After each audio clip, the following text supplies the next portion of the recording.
Welcome to the Erasmus Foundation podcast.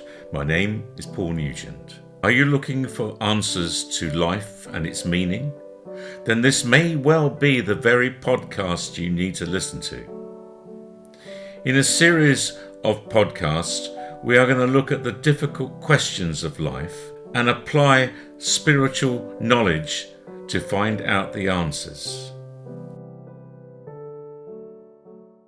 Hello, and today we are going to look at the history of the Erasmus Foundation and where the knowledge comes from that we have been talking about over the last few weeks. So today we have three people with me, Julia, Hedley and Ronnie. And we're going to start off with Julia because she's been with the foundation the longest out of the four of us, and she goes back a little bit further than us, and we'll be able to give you a little bit of knowledge about her first visit to the Erasmus Foundation. Over to you, Julia. Thank you, Paul.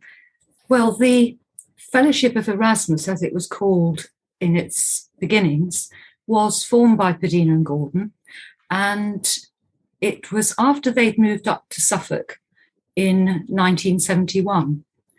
And they were invited to a spiritual circle in Clapton. And they went along, and to their surprise, to everybody's surprise, Padina went into what she thought was a sleep. But in fact, a spirit came through called Erasmus and spoke to them all. And when Padina woke up, she apologized. This has not happened to her before.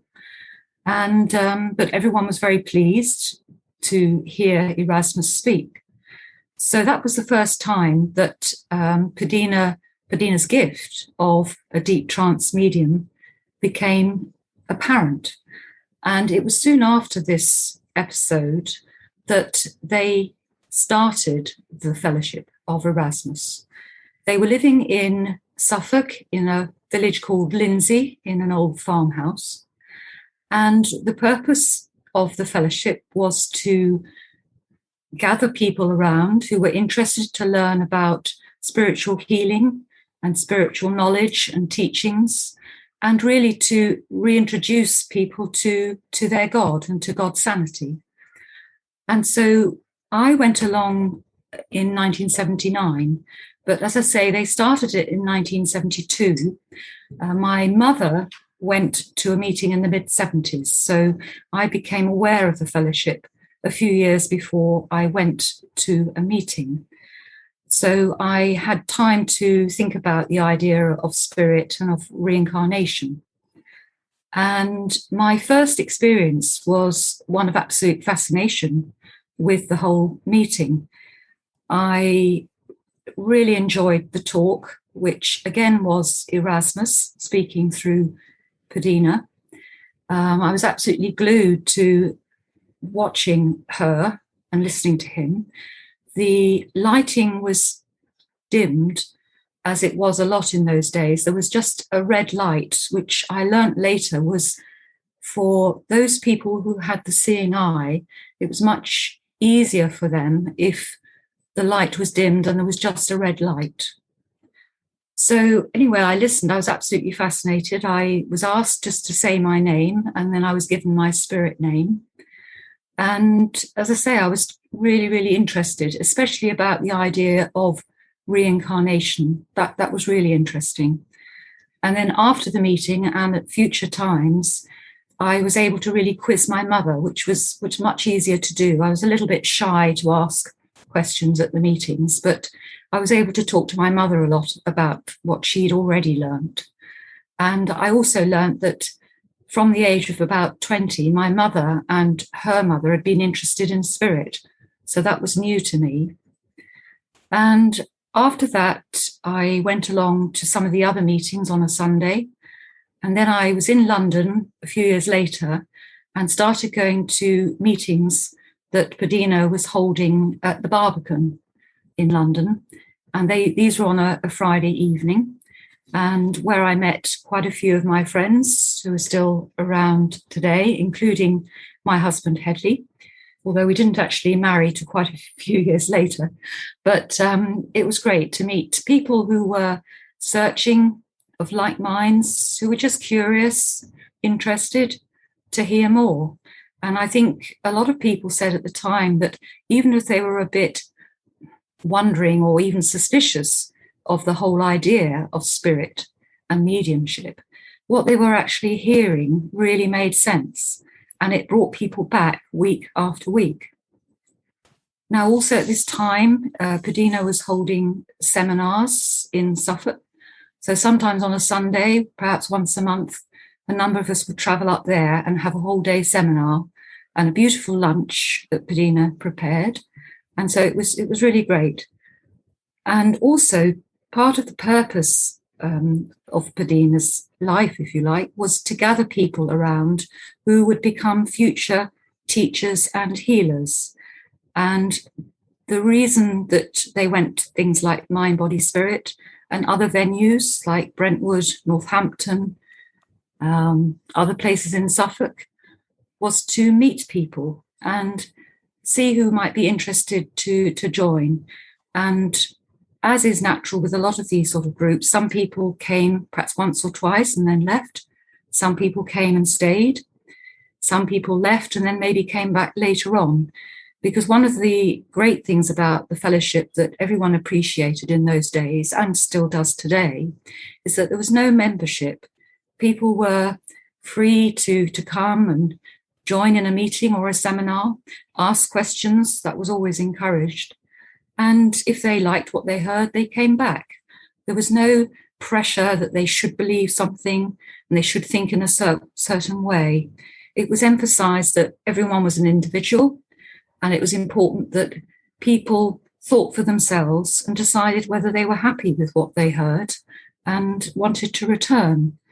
So that was really the early days of the fellowship. And in more recent times, perhaps about 15 years ago, the name was changed to the Erasmus Foundation to make it more linked with it being a teaching foundation. And the spiritual healing as well is really one of the most important aspects of the foundation as well. And that was always ongoing and available at meetings and also at the festivals and other events that the fellowship attended. Excellent, Julia. Thank you very much.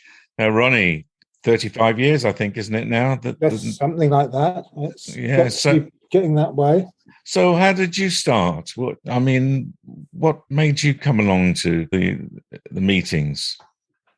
Well, at the time, I sort of was waking up to the fact that there was perhaps more to life than just the physical here and now.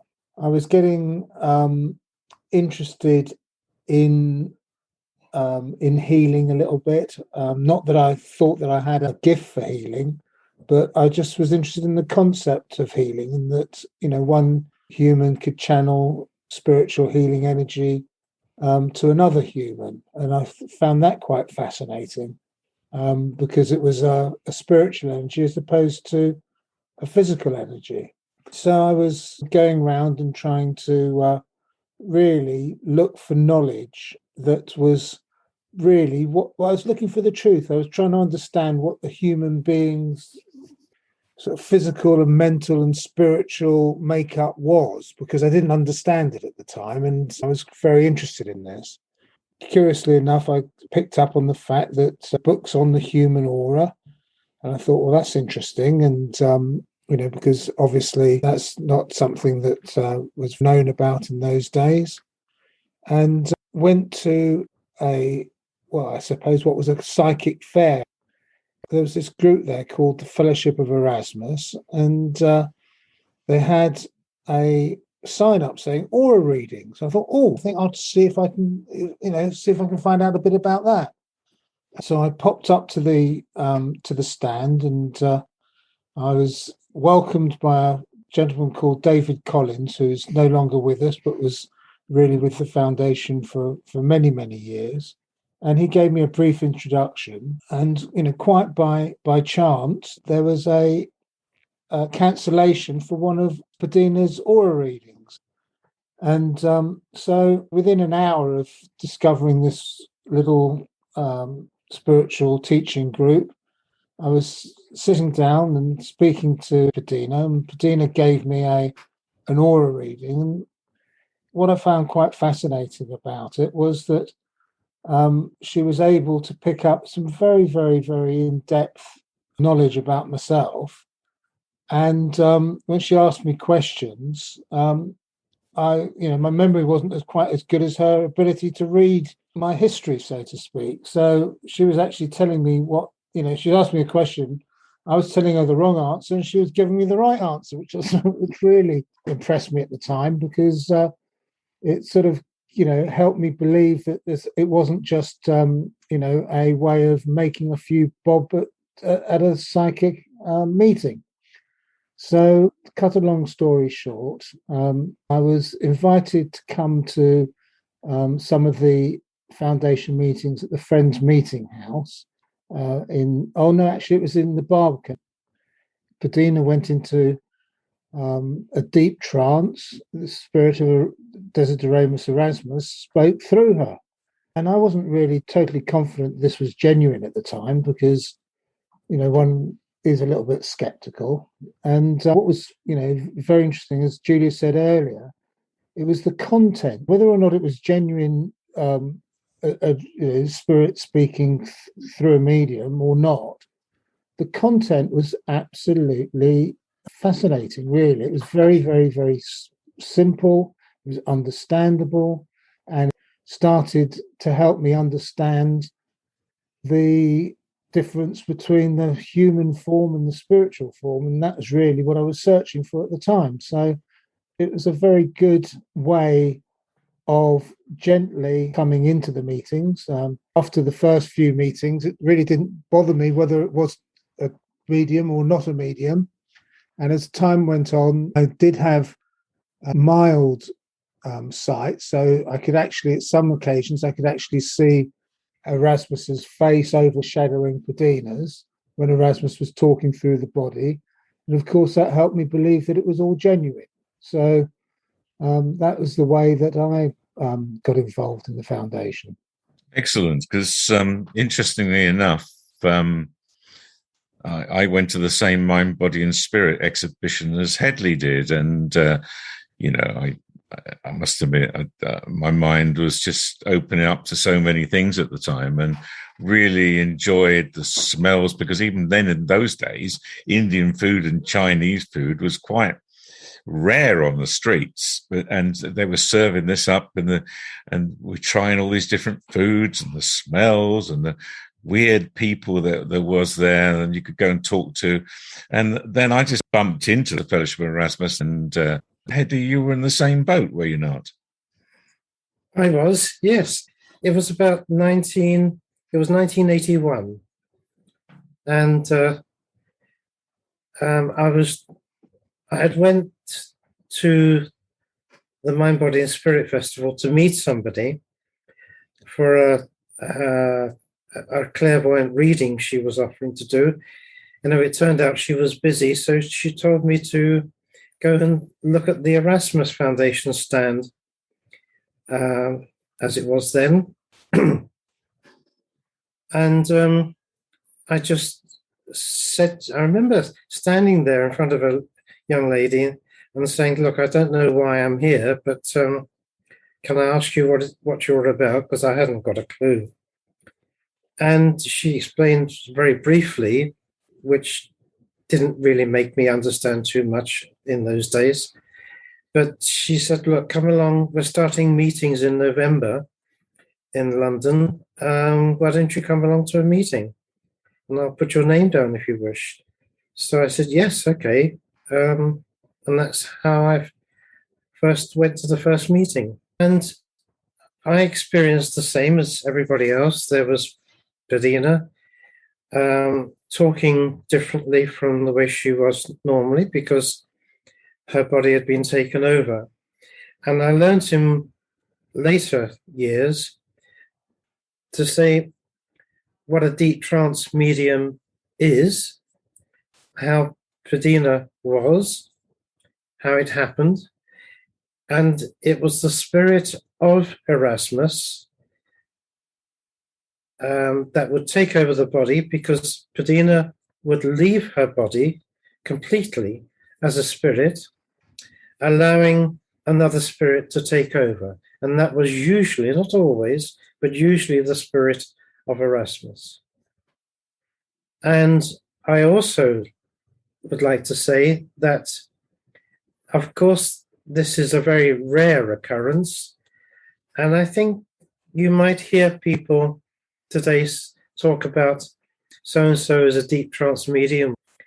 And I do question sometimes when I hear this, because having known what the reality was, and knowing it is quite a rare condition, I'm always a little suspicious. And we should always keep an open mind about things in any case.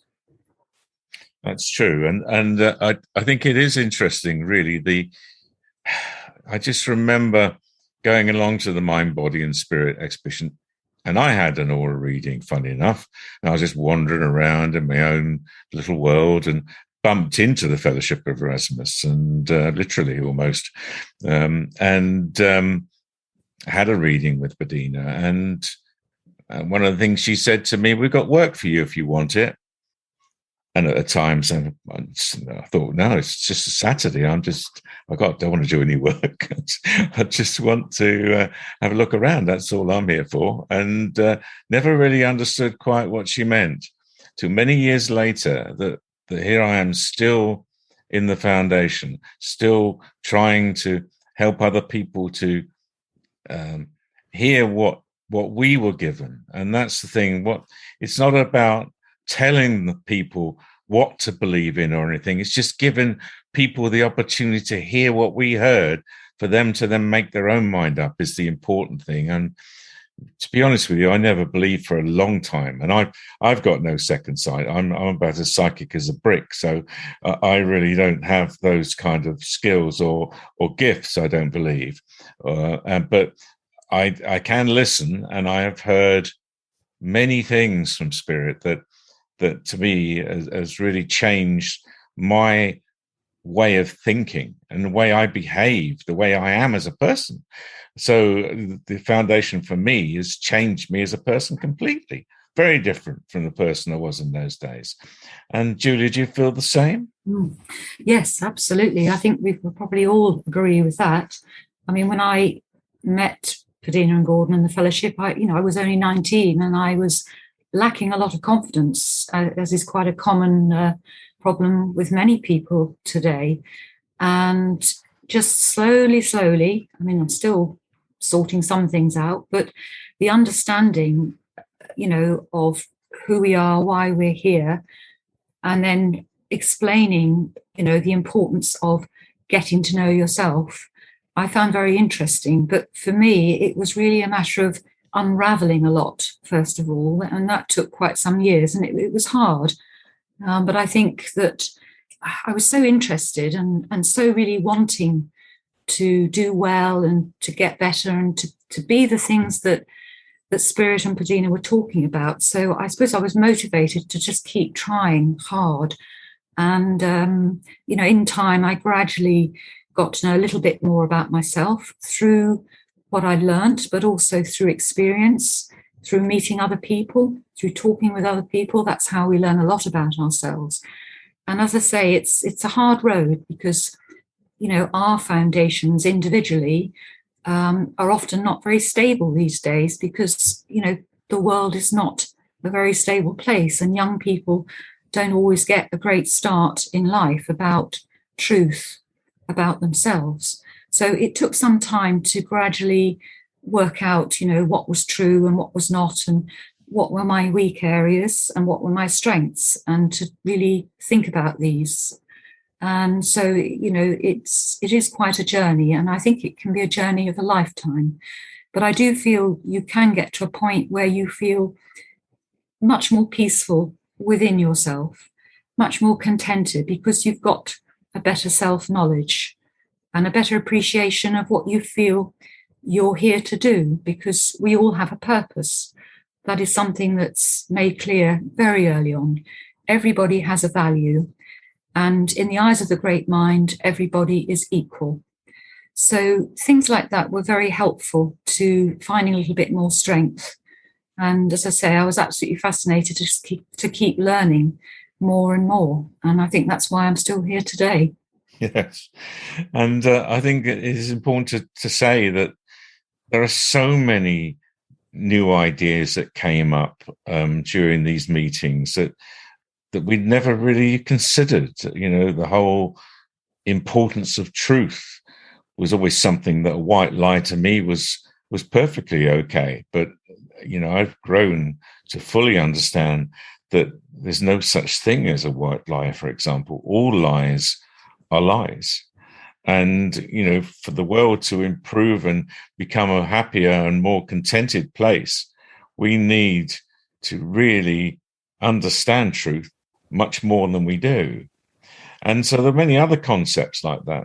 Graciousness was another. So, Ronnie, what about you? What did you find of great impact? I'm sure you did. I know we've talked about it many times. So what sort of things did impact upon you as a person? Well, I think that really the knowledge as it was acquired and the understanding of the structure of the spiritual world compared to the physical world and the blueprint of life, the fact that we have a tapestry that we're living on the earth and that a life is designed to help us learn and grow spiritually. That's the sort of thing that I found quite stimulating, I have to say. Yes, and Hedley, I'm sure over the years your situation has changed, has it not? I mean, you are now. I know you don't like talking about it, but I think it's important for the podcast to talk about it. Mm-hmm. You are now our connection with spirit, and I have to say, you know, and I'm sure everyone will agree with me. You deal with this incredibly well, and I don't want to make you blush, and I can't see you anyway. But you know, I know you're a very modest guy, and you take this very seriously, and you have done for many years, and we all applaud you for it.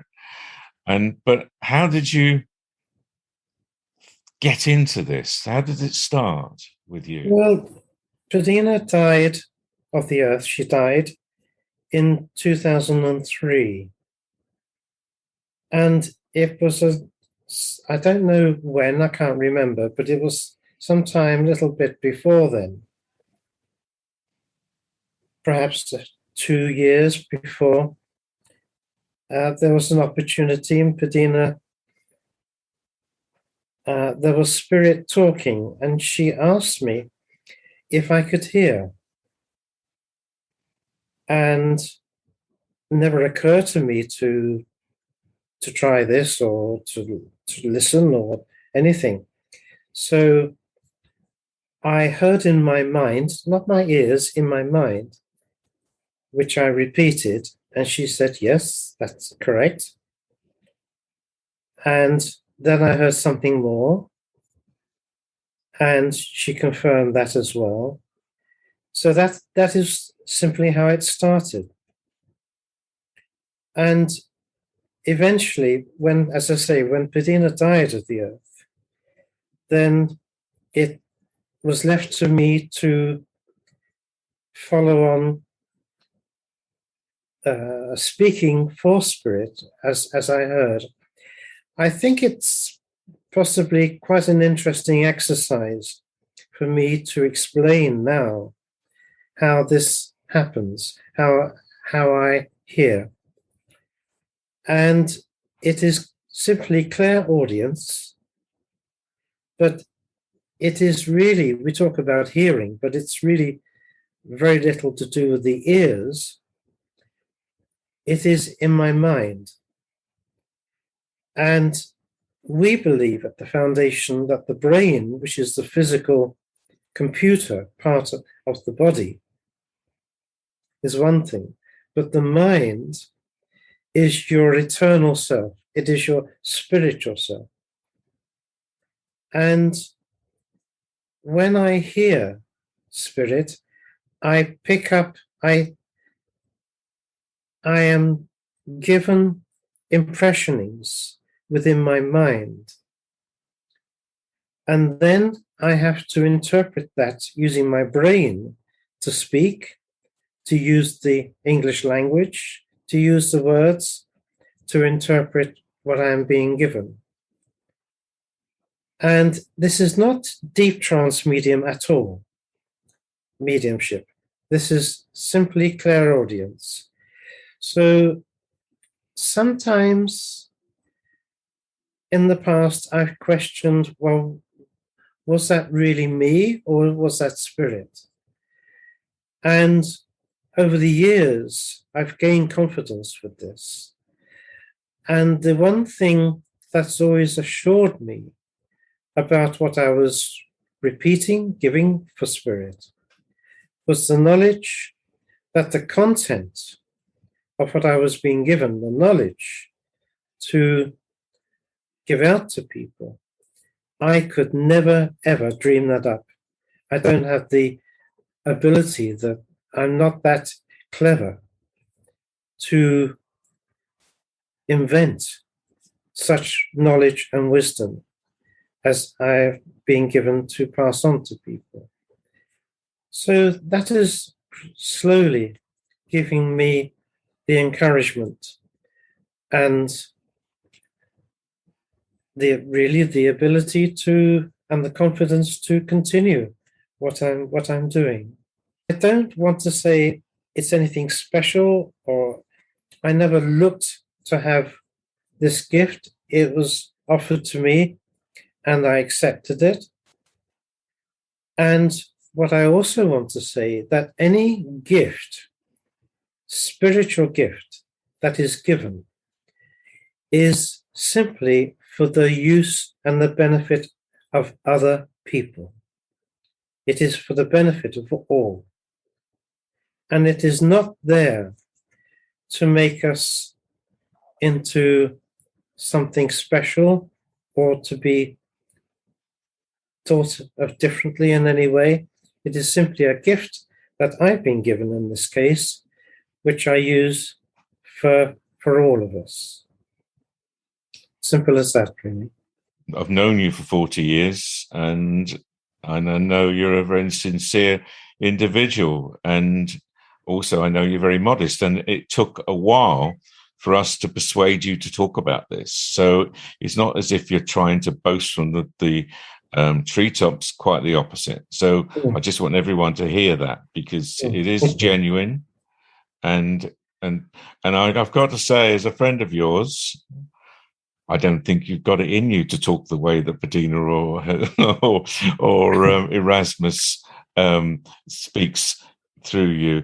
I'm not saying you don't have more skill than most. I'm just saying that their knowledge, their clarity of speech is such that it just makes it quite clear that it's spirit talking. They don't have the issue of the brain that we do they, Hedley? No.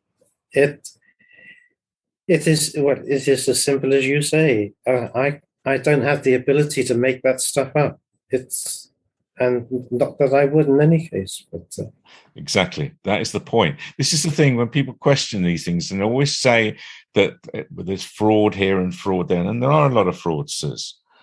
But if you go back on the number of recordings that we've made over the 40 years, extraordinary amount of stuff, extraordinary amount of information that week after week we hear that is so unique. So, Julia, would you like to say something to end the podcast? Well, the only thing I was thinking about earlier when you were talking, Paul, and I know we've spoken about this, is that in those early days, we were all really excited, many of us, in what we were hearing.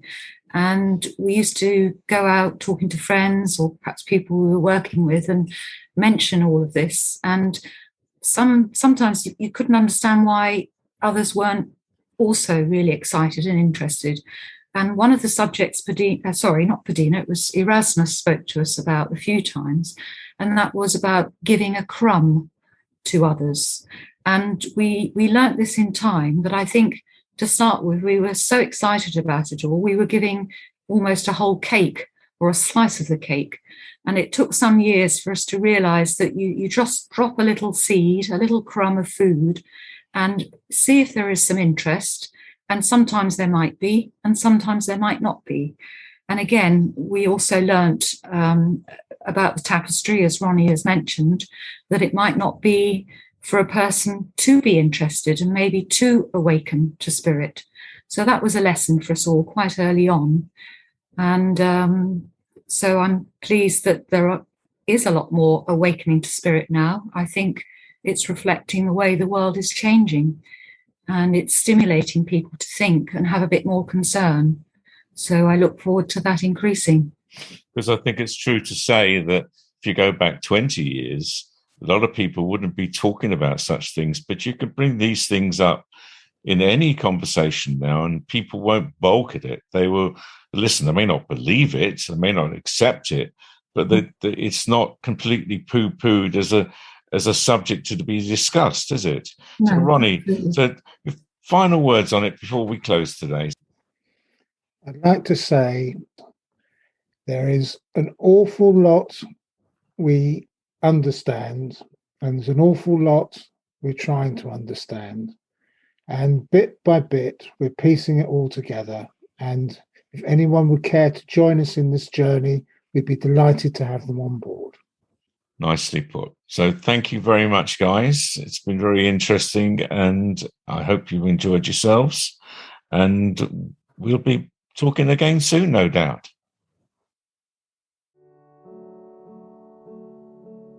The Erasmus Foundation is a spiritual teaching and healing centre based in Laxfield, Suffolk, in the United Kingdom. We have a web page, www.erasmus-foundation.org, or email us info@erasmus-foundation.org. Thank you for listening.